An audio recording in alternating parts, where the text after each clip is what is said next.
যমুনা সেতুতে চলে আসছি। এই যে যমুনা নদী করতেছে। আমরা যে টোলটা পার হলাম, কতক্ষণ আসছি, 4 ঘন্টায় সিরাজগঞ্জে চলে আসছি। এই যে যমুনা নদী পদ্মা সেতুর মতো এত বড় না, কিন্তু যখন যমুনা সেতুটা হয়েছে তখন এটাই অনেক বড় লাগতো। ও মাই গড, কত বড় নদী রে ভাই, এত বড় নদী একটা, অনেক বড় নদী। ছোট ছোট নৌকা দেখা যাচ্ছে, ছোট ছোট নৌকা দেখা যাচ্ছে। এই যে 4 ঘন্টা লাগলো আমাদের সিরাজগঞ্জে। এতক্ষণও কিছু খাই নাই, অনেক খিদা লাগছে। তো আমাদেরকে আমাদের ড্রাইভার মামা বলছে যে সিরাজগঞ্জে নেমেই খাবারের দোকান পাওয়া যাবে।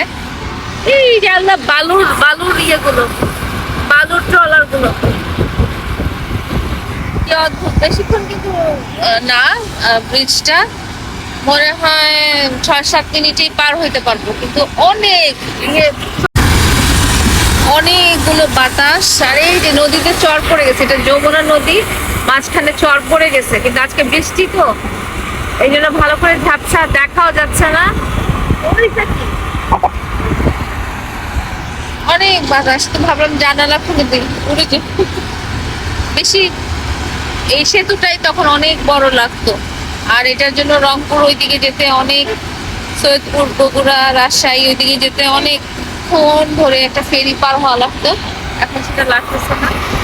এই যে যমুনা সেতু, বিশাল বিশাল বিশাল বিশাল, অদ্ভুত সুন্দর দৃশ্য, অদ্ভুত সুন্দর দৃশ্য। আর এর মধ্যেও, এই বৃষ্টির মধ্যেও দেখা যাচ্ছে যে অনেক গাড়ি টাড়ি আছে।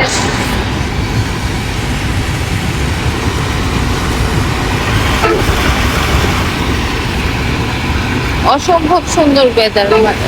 লং জার্নিতে আসলে এরকম বৃষ্টি বৃষ্টি থাকলে একটু ভালোই লাগে, নাহলে অনেক গরম লাগে। আমাদের সামনে অনেকগুলা বাস, ট্রাক। এই যে মোটামুটি শেষ, নদীটা মোটামুটি শেষ, মানে তীর দেখাই যায় না, ফুল দেখাই যায় না। ওই পাশে কত দূরে, কত দূরে, কত দূরে ব্রিজটা শেষ হয়ে গেল। কতক্ষণ লাগলো? বেশিক্ষণ লাগলো না, কিন্তু কয়েক মিনিটের ব্রিজটা ছিল। হ্যাঁ, অল্প কিছু, বেশিক্ষণ লাগে নাই, 4-5 মিনিট লাগছে ব্রিজটা, 5 মিনিটের মতো লাগছে ব্রিজটা। ব্রিজটা শেষ হয়ে গেল। তো আমরা এখন যমুনা নদীর এই পারে, সো উত্তরবঙ্গে চলেই আসছি।